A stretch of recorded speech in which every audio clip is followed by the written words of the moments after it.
What's up, sports fans? This is the Lucas Ross Sports Channel. It is time to give you my updated college football top 25 rankings as we head into week number 10 of the 2024 college football season. We now head into the month of November, the first official weekend here in the month of November, and this is where the real season begins. And when I say real season begins, that means we got the postseason coming up right around the corner. Then we got the first playoff rankings coming out on Tuesday night on election night. Not this week, but next week for week number 11 as we head into week 11 but everything. So I'm not going to get ahead to myself, but that is when they'll come out and everything. That's when the first playoff rankings come out. Then we got the 12-team playoff. That's going to be very exciting. So there is definitely a lot to look forward to. Conference championships, of course. So there's definitely going to be probably a lot of chaos as we go into the month of November here, but maybe not, just based off of what's happened here in the last couple of weeks in the month of October. But now we head into the month of November, so let's give you my updated top 25 here as we head into week number 10 of the 2024 college football season. And I'll start from the bottom and work my way up to the top. I made quite a few changes here to my top 25 for this week. We'll start here at the bottom, though. I got Ole Miss at number 25, Army at number 24, Colorado at number 23, Missouri at number 22, and then Illinois comes in at number 21. So starting with the Rebels of Ole Miss, they're here at number 25 for me, back in the top 25. For the first time in a little bit of a couple of weeks, I guess. Ole Miss doesn't really have a great resume, to be honest. They got the loss to LSU, which is still a really solid loss for them, even though LSU lost to Texas A&M this past weekend. But that is a good loss for this Ole Miss team. So, I really didn't have any other options out there for any other 6-2 teams. And also, I thought about putting a 5-3 team in here. I know Vanderbilt, has been pretty solid, but Vanderbilt's now 5-3, so they did lose to Texas and everything. Got to give them credit for competing in that game, but I just don't really think it's necessary to put Vanderbilt in the top 25 after they were, after they lost like 3 games now. So I got Ole Miss back here in the top 25. Again, they have the loss to LSU, so that's a really good loss for them, but the Kentucky game is not looking like it's a really good loss now for Ole Miss. Kentucky has been a little bit of a disappointment now as they head into the month of November, so I got the Rebels here at number 25. Army comes in at number 24. The Black Knights had a bye week this past weekend, so not much to talk about Army here, but they are undefeated at 7-0. Army's still got a, they don't have a schedule that's pretty tough. They got to play Notre Dame on the road this year. That's going to be very tough for them. They could probably lose one game. And I think Army and Navy might have a chance to probably win out the rest of the way. And they could probably meet as maybe 10-1 teams. That Army and Navy game is looking like it's still a really good matchup, even though Navy got blown out. And I also don't have Navy in here as well. Navy doesn't really have a great resume to keep, the team in the top 25, and they definitely did not look like a top 25 team against Notre Dame. And Army, I can't move them out of here the top 25 because they had a bye week, and I'm going to keep Army here at number 24. I know Ole Miss has a better resume than Army does, but I don't want to move Army down just because they had a bye week, so I got the Black Knights here at number 24. Colorado at number 23. They're in this top 25 for me for the first time this year. Colorado does have a close loss to Kansas State. They lost to that Kansas State team back then in the month of September, I believe, or maybe it could have been in the month of October. I can't really remember, but yeah, Colorado definitely gets in here after, beating Cincinnati as well, 34-23. Colorado definitely looked like the better team in that game. Travis Hunter played so well in that game, and Shadir Sanders gets better and better, and Travis Hunter definitely looks like a Heisman candidate, don't get me wrong. I don't think he's going to win the Heisman. I don't really want to get too ahead of myself as we head into the month of November, but we are starting to approach that. We're kind of, starting to figure out who the best player in the country is. So I got Colorado here at number 23. Again, a nice win over Cincinnati. They are now 6-2 on the season. And then Missouri and Illinois, both at 22 and 21, are pretty similar. They both had some very tough losses to some of the top 25 teams. Missouri lost to Alabama, though, 34-0, and then Illinois lost to the number 1 ranked team in the country in Oregon, 38-9, I should say. Yeah, Missouri didn't look really good against Alabama. They definitely looked a lot better in the first half than they compared to the second half. I thought their defense played pretty well, but the offense just really struggled. Brady Cook got, injured in this game. He wasn't 100%, to be honest, going into this game. So they had to go with the backup quarterback, and the offense just made a lot of mistakes. So, yeah, Missouri did not look like a top 25 team, but I'm not going to penalize for them after that loss. They still have a pretty good resume. They have the loss to Alabama, who is a top 15 team, and then they have a loss to Texas A&M. So that's what keeps Missouri here in this top 25. I know Colorado should be ahead of both Illinois and Missouri, but Missouri and Illinois have, better losses compared to Colorado. And then Illinois at number 21, they have the 14-point loss to Penn State on the road, 21-7. That was a top 5 loss for them. And then, of course, they have the loss to the number 1 ranked team in the country. So, yeah, Illinois has a better resume compared to all these other 4 teams. So these are my rankings here from 21 through 25. Let's now go from 16 through 20. I got Washington State at number 20, Pittsburgh at number 19, Boise State at number 18, Indiana at number 17, and then SMU at number 16. So Washington State, they beat San Diego State 29-26. They are now ranked number 20 for me. Washington State doesn't have a great resume, but they're sitting there at 7-1. They get a big win over San Diego State, but they also got a close loss to Boise State, who is right here in front of them at number 18. So yeah, a pretty good resume here for Washington State, and then Pittsburgh at number 19. Pittsburgh remains undefeated. They beat Syracuse on Thursday night, 41-13. Not even a close game whatsoever. Syracuse just made a lot of mistakes in that game, and Pittsburgh just ended up, blowing them out the rest of the game. And the defense looks like it's pretty solid for Pittsburgh. Is Pittsburgh for real? I really don't know. That's going to be the answer to the question coming up this weekend. They'll play SMU, who is at number 16 for me on these rankings. I think this game will kind of tell us a lot about Pittsburgh. I think this team is pretty solid. I wouldn't really say they're a great team just yet because they haven't really been tested yet by a top 25 team. And they'll get that this weekend. Actually, I think they'll get it, in a couple of weeks in a row. They'll play SMU this weekend. If they could pull off a upset there, that'll be a good momentum for them going into that game against Clemson. And we could potentially see a Clemson versus Pittsburgh matchup. A one-loss Clemson team, but not even a loss in the ACC just yet. And then an undefeated Pittsburgh team who is undefeated in conference play as well. So yeah, watch out here for this Pittsburgh team at number 19. And then Boise State at number 18. Kind of sitting there in the middle of the pack. They beat UNLV on Friday night 29-24. Close game in the first half. Pretty slow start for Boise State's offense, but they were able to pull away in this game. Went to Ashton Jeanty at running the football.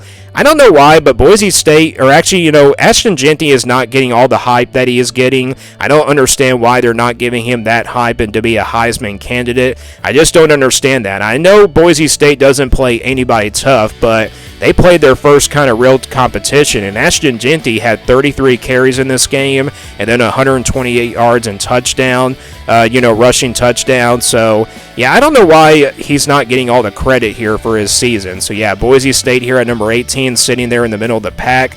They also got that one loss coming to Oregon. That game is looking like a really good loss here for the Broncos, and I think this team is definitely sitting right there in the front of the Mountain West Conference, and then, of course, as a college football playoff contender. Indiana at number 17, they remain undefeated at 8-0. They beat Washington 31-17, so not much to talk about Indiana here, but they'll play Michigan State on the road this Saturday, and then they got some tough games coming up here in the month of November. They got Michigan, they'll get that game at home, and then they got Ohio State coming up as well, and that game, of course, will be on the road, and that game will kind of tell us if Indiana is for real as a Big Ten championship contender. So Indiana at number 17, and then SMU at number 16. Boy, barely survived against Duke on Saturday night. They beat Duke. Pretty solid Duke team. The Blue Devils really gave SMU a scare. SMU was up 21-7, and then Duke scored 14 unanswered points, and they almost pulled off a huge upset. SMU probably wouldn't, be in these rankings. They'll probably be there at the bottom at least, but Duke probably would have been in these rankings if, the Blue Devils did defeat SMU, but SMU does escape with a win. They win this one in a close one. I believe it was like 28-27 if I'm not mistaken. So SMU at number 16, they still have the loss to BYU on their resume. That's a really good loss there for the Mustangs. So these are my rankings here from 16 through 20. All right, 11 through 15 now. I got LSU at number 15, Texas A&M at number 14, Kansas State at number 13, Alabama at number 12, and then Iowa State at number 11. So Iowa State, I'm going to start with them first. They didn't have a game this past weekend. They had a bye week, so not much to talk about them. But this team is still undefeated at 7-0. And then Alabama at number 12. Alabama does bounce back after the loss to Tennessee. They shut out Missouri 34-0. I thought the offense did a pretty good job in the second half of this one, but I thought the offense didn't really do well in the first half, but I think with Jalen Milroe's legs, I think Alabama becomes a really dangerous team with him at running the football, and that was kind of the difference here. Alabama just ran the football down this Missouri defensive line, and I thought the defense actually played pretty well. Alabama, that was the first time their defense actually played a really good game, throughout the entire season, shutting out an opponent. Now, Missouri did have a backup quarterback, so maybe that was the reason why Alabama just played so good in this game. But the Crimson Tide do bounce back. They're 6-2 now. Still a pretty good chance to make the playoff. They do have a pretty good resume. That Vanderbilt game's not looking like it's still a solid win, but, it's not like a great win for them, or, a great loss for them. And then they got the loss to Tennessee, which is a pretty good loss on their resume. Kansas State at number 13, boy, barely surviving against the Jayhawks, their rival here. That was a really tight game there. Game-winning field goal, though, by Kansas State. And they get the win here over Kansas in this game. 29-26, I believe, was the final score. So, yeah, the Wildcats survive, almost losing their second game of the season. They're still alive here in the Big 12 championship race. Texas A&M at number 14. Scoring 31 unanswered points in the second half on LSU. They win this one 38-23. Boy, LSU just made a lot of mistakes in that game, and it really was all Texas A&M in that second half. Connor Weeman does get benched, and they bring in Marcelo Reed. And I think Marcelo Reed in there, I feel like Texas A&M becomes a very dangerous team. Not saying they're going to win the whole thing, like a national championship, but I feel like the Aggies are just more dangerous with him in there. He's a dual-threat guy. He can run the football for Texas A&M. And I'm not saying Connor Weeman's a bad quarterback. He just had a pretty off game here. I just wonder who they're going to go with the rest of the way. But LSU, they're here at number 15, a tough loss for them against Texas A&M. Again, all those mistakes kind of led to, Texas A&M pretty explosive on the offense, and that was the difference there. The turnovers really hurt LSU, and they just made a lot of mistakes there in that second half. So LSU, they were in the top 10 for me last week. I believe it was at number 7, but they dropped here to number 15 based off of that loss to Texas A&M, and they're now sitting at 6-2. So these are my rankings here from 11 through 15. All right, 6 through 10. I got BYU at number 10, Notre Dame at number 9, Tennessee at number 8, Clemson at number 7, and then Miami at number 6. So Clemson and Tennessee both had bye weeks. Not much to talk about both of these teams. They're both sitting there at 6-1, and then, of course, BYU at number 10. BYU beat UCF on the road 37-24. This team remains undefeated, sitting right there at the top of the Big 12 because of their record, but they are still tied with Iowa State in Big 12 wins. And then, of course, you've got Kansas State. That's not really that far behind them. I think we also got to consider Colorado right there in that conversation as well. So BYU doesn't really have a clear path to the Big 12 championship, but this team definitely deserves to be in the top 10 because of their resume. They have wins over Kansas State, and they just had that one solid win against Kansas State. And they also got the win over SMU, which I forgot to mention as well. So I got BYU ranked in the top 10 for the first time this year, and they're sitting here just inside the top 10 at number 10. Notre Dame at number 9 took care of business against Navy 51-14. Offensively, they looked pretty good, and then defensively was the difference. Notre Dame forced the turnovers in this game, and that was enough for Notre Dame to get the win here. So the Fighting Irish at number 9, and then Tennessee and Clemson, just talked about them, had bye weeks, and then Miami comes in at number 6 at the top from these rankings from 6 through 10. Miami took care of business against their rival Florida State. Florida State isn't really that good, to be honest. Miami was up 14-7 at the half, but second half it was all Miami from there. And Cam Ward just continues to be one of the top quarterbacks in the country. And Miami is at number 6. They are still undefeated at 8-0. And these are my rankings here from 6 through 10. All right, to the top 5 now. Same top 5 from last week. I got Texas at number 5, Ohio State at number 4, Penn State at number 3, Georgia at number 2. And I got Oregon here at number 1, so the same kind of top 5 that I had from last week. Texas, though, at number 5, barely surviving on the road at Vanderbilt, 27-24. Quinn Ewers didn't really play that well in this game, but Texas, a win's a win for them. They bounced back after the loss to Georgia. And I feel like Texas was kind of beat up in this game. You know, I feel like after the beatdown against Georgia from last weekend, they were definitely not ready to play in this game. And Vanderbilt was just ready to go in this one. Now, Vanderbilt didn't, turn the ball over in this game. And it felt like, with Vanderbilt turning the ball over, it just was all from Texas from there. The defense had to come up with a huge stop here in this game. Vanderbilt actually had a chance to win this game. They had a chance to recover an onside kick. But Texas gets the win 27-24. They get a bounce back win, and they improved to 7-1 here on the season. But Vanderbilt very close to pulling off another top 5 upset. And then Ohio State at number 4. Well, let's talk about Ohio State and Penn State at the same time. Both of these teams kind of overlooked their opponents from this past weekend.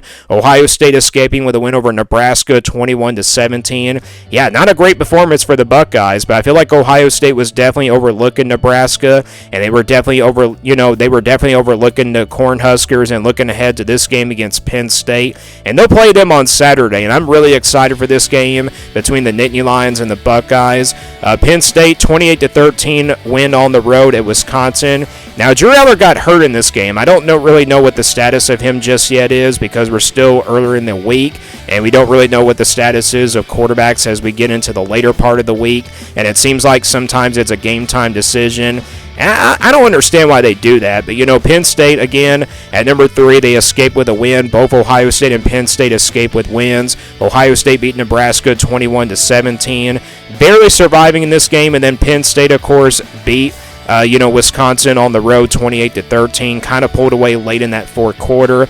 Georgia had a bye week at number 2. Not much to talk about them. Georgia does have the win over Clemson, and then they got that win over Texas. So Georgia does have a pretty good resume compared to Penn State and Ohio State. Yeah, Georgia here at number 2. They'll play Florida this weekend in Jacksonville. That game is going to be really exciting there as well. So we'll see how much Georgia has improved coming out of the bye week.